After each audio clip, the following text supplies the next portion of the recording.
for Toni, and yay! And I would like the host committee to come on up. Can everybody on the host committee come up? Audrey,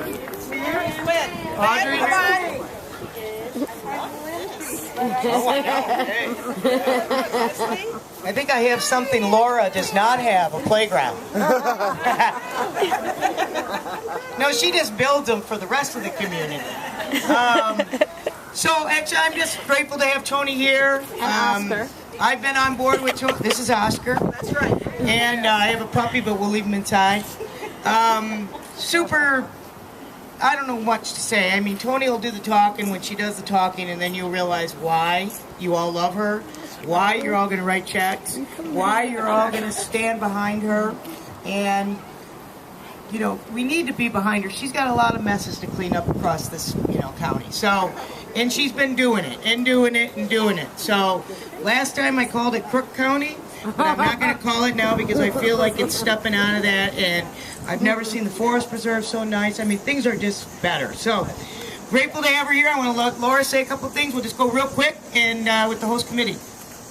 I just echo everything, Toni. We so value your leadership, and we value that you're a woman. Yay! Better government would be, and of course more representative. But anyway, so thank you for everything. It's an honor to be able to support you in this way. And Christy, thank you for hosting us at your amazing facility, and thank you for everything you do for the city. I know you love the city and the people, and you do so much for so many in the city. So thank you. All right, thank you. Ditto to everything. And when I left Washington, D.C. after 23 years and came back to the real world, to Chicago, and Toni was getting ready to run, I said, I want to be on that train, because I've worked all my life, women in politics, women in democratic politics, and just nice, sweetheart. Sorry. The next generation. To put it in perspective, Toni is head of a government that's bigger than most countries. And that's a very big deal. So thanks so much for supporting her and being here. Yay!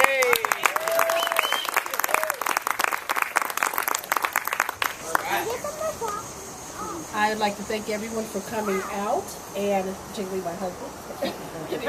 But thank you again, Toni. Thank you for everything that you do. I'm here representing dentistry, but I'd like to thank Toni for everything she does for healthcare in Cook County, dentistry in Cook County, and things are just on the upswing now. So we would like to really thank you for everything that you do. Thank you, Cheryl. Thank you. Hi, I'm Leslie Pilot-Gatton. Toni, we've been at this for a long time. That's right. Yes, we have. Anyhow, I want to thank everybody for being out here today. I am here. Toni has historically been a huge supporter of affordable housing, not only just in Cook County, but also during her time period as Alderman of the 4th Ward. So I thank everybody for being out here today, and we look forward to you writing more checks and continuing to support Toni. Thank you. Thank you very much. Now let's see if I can scream and everybody can hear me. Can we ever hear you in the back? Good? Okay. All right. First of all, I want to thank Christy for her gracious offer to hold this event at her establishment for the 2nd year in a row. And Laura Ricketts and Lynn Cutler and Cheryl Watkins-Lowry and Leslie Pilot-Gatton. I'm grateful to all of you.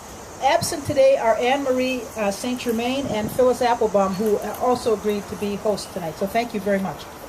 I want to take just a minute to introduce Sheila Simon, who's with us today, who's our candidate in the Democratic Party for Lieutenant Governor. Yay! She is the Lieutenant Governor. She's our candidate for control. Let's see if I get this right. So we're very grateful that she joined us today, and I wanted just to give her an opportunity to say a few words to us. There we go. Thank you very much. Well, I just wanted to say thank you, everyone, for supporting Toni, because what a great decision for all of us. I'm running for comptroller because I want to hold the state to a higher level of accountability for public spending, and here's my role model. Toni gets it done. So keep her her going, everyone. Thank you very much.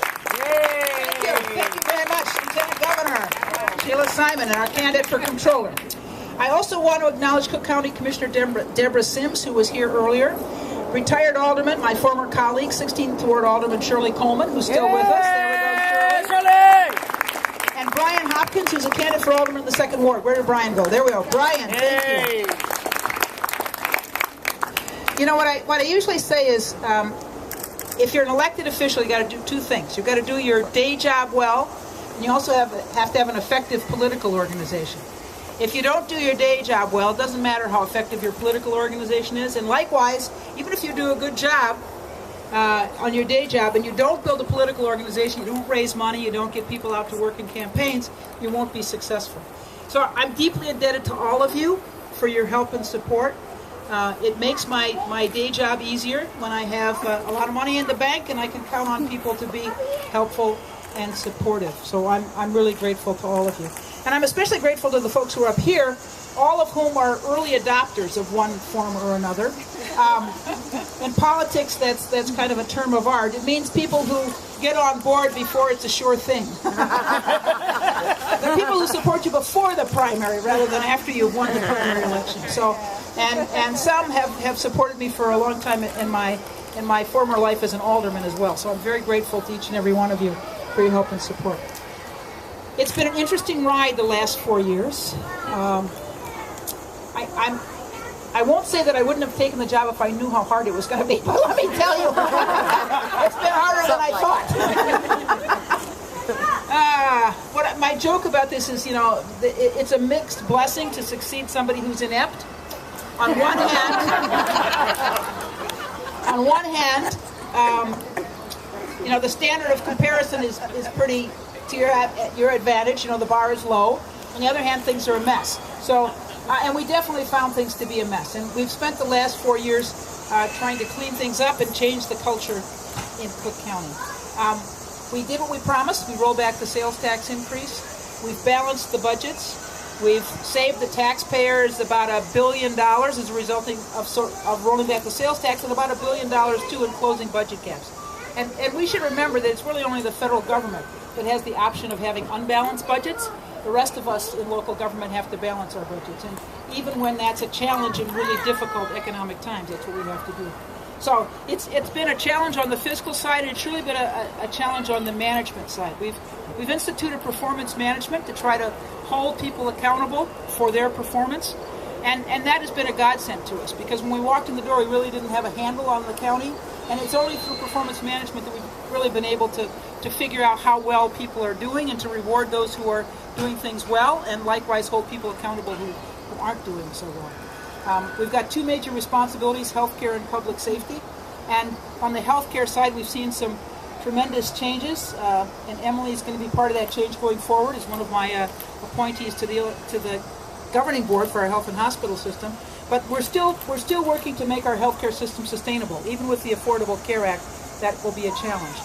It's immensely helpful to us with the federal government stepping in to insure people who have been uninsured, many for their whole lives, low-income individuals. But it's still a challenge to manage our healthcare system in a way that will make it sustainable in the long term.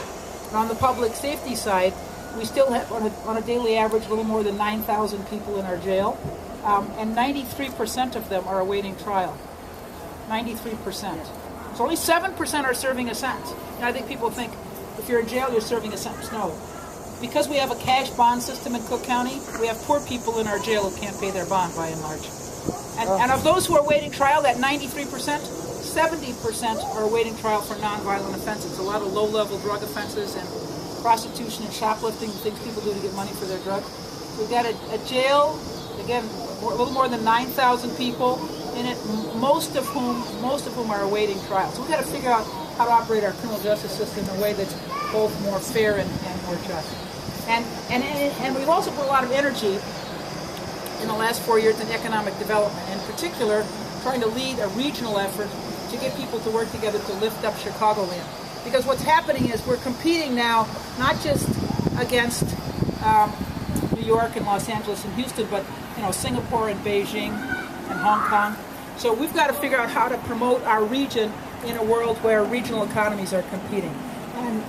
Cook County has taken the lead in that. We got people together from the 7-county region in December and again in July to try to figure out how we could work together to promote our region, and we're working on logistics, trucking, in particular, truck permitting, and supporting exporting manufacturers. So we've got our work cut out for us, but at least we're all on the same page about what we need to be doing. We're agreed that we've got to work together in order to lift all boats. So I'm very grateful to all of you for coming. I want to keep my remarks short, in part because I'm afraid it's going to rain, but also because it's my general practice to try to keep my remarks short. But again, I thank you all for coming. I'm particularly indebted to the good people who were willing to step up and be hosts today, but I'm grateful to all of you. Where are Scott and Nish, our staff, Diana and the whole crew? Everybody, I'm grateful, of course, to the folks who help us raise money, and I want to acknowledge Bill Lowry. Bill Lowry is the chairman of our finance committee. We couldn't do it without you, Bill. Thank you very much. Yay. I have a question. Sure, it's always my pattern. I was going to say it's always my pattern and practice to take questions. So, Christy, you get the first one. So, the first thing when you got in there, everybody had told me that when you pressed S on the phone, that it was almost 28 strogers. If you press ST. Is that true? Or was that just everybody yakking? I can't tell you for sure. All I can tell you is that I spent a lot of time in the first 6 months firing people.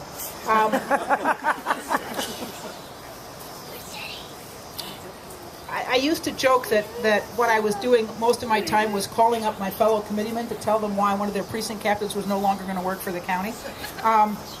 But we had to make some tremendous changes because there had been a long period in which the president was inattentive at best, and at worst let some of his subordinates, who subsequently were convicted of crimes, you might note, run the operation because he was over at the West Bank playing basketball. So,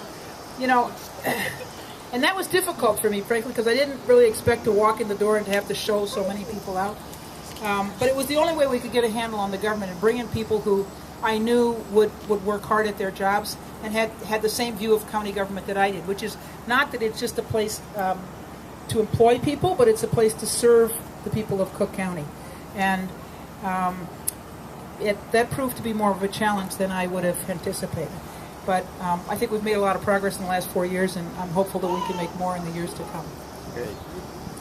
More questions? Yes, sir. What's the long-term plan to reduce the jail population? So I'm not paying $143 a day to lock somebody up for shoplifting. All right. I'm reminded that I didn't say how much it costs to keep people in jail. $143 a day.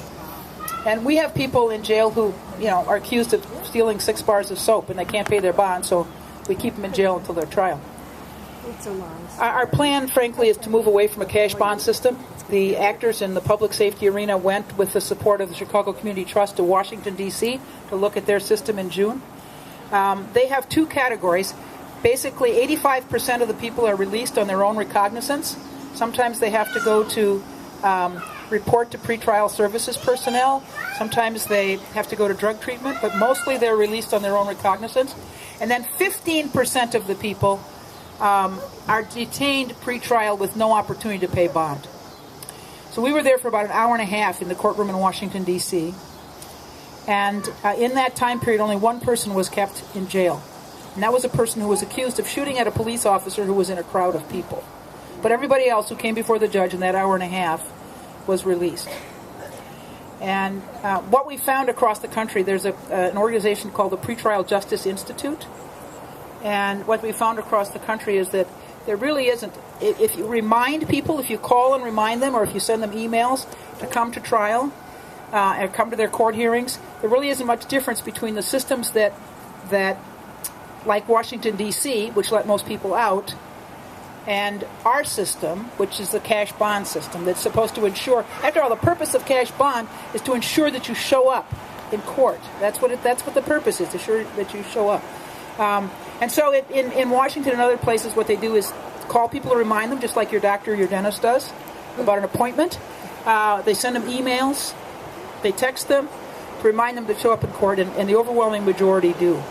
So if the purpose of bond is to ensure your appearance in court, and you can ensure that appearance with texting and emails and phone messages for people who are no danger to themselves and the community.